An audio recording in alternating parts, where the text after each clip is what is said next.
Je vous le disais en début de ce journal, la basilique de Saint-Augustin à Annaba, entièrement restaurée, a été inaugurée ce samedi. Une cérémonie en présence du président du Conseil de la Nation représentant le président de la République, Abdelkader Ben Salah, a mis en exergue les valeurs d'amour et de fraternité véhiculées par Saint-Augustin, l'Algérien, le penseur universel, en signant le livre d'or de la basilique après avoir dévoilé la plaque inaugurale de l'édifice.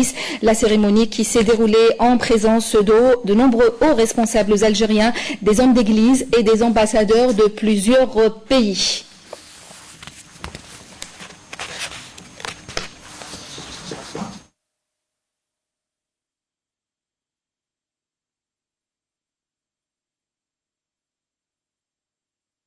« 32 mois de travaux, 500 millions de dinars étaient nécessaires pour la restauration de la basilique Saint-Augustin.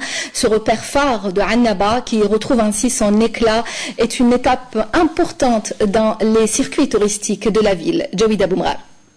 Surplombant du haut d'un promontoire les vestiges de l'antique Hippone, le port, la baie et la plaine d'Annaba, la basilique Saint-Augustin, que les habitants de la ville ont toujours appelée l'El Labouna, est l'un des édifices phares d'Annaba la Coquette. Saint-Augustin d'Hippone. وهو عالم آخر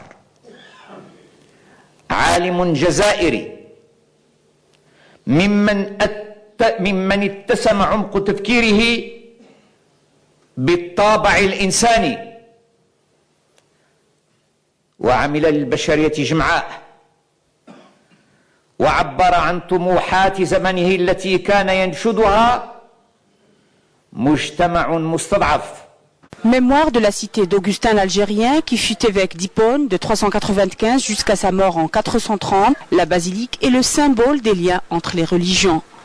Construite entre 1881 et 1900, au moyen de matériaux tirés exclusivement du sol algérien, elle a été sévèrement mise à mal par les outrages du temps. Heureusement, le bâtiment n'était pas atteint dans ces structures, donc il s'agissait simplement de refaire les toits, les étanchéités des dômes, des fenêtres, les vitraux, etc. Les murs, les façades en intérieur et extérieur, de reprendre tout le décor qui était très abîmé à l'intérieur. Voilà tout ce qu'il fallait faire, si vous voulez, pour redonner au bâtiment sa beauté. On a affaire à un très bel édifice qui a été construit à la fin du 19e siècle. Après 32 mois de travaux, moyennant une enveloppe de près de 500 millions de dinars, la basilique Saint-Augustin a retrouvé son éclat d'antan.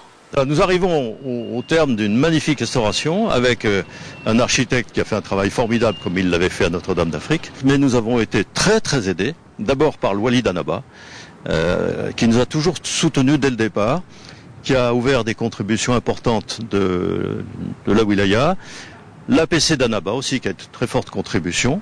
Cet imposant édifice dont l'architecture s'inspire des styles mauresques et byzantins reçoit annuellement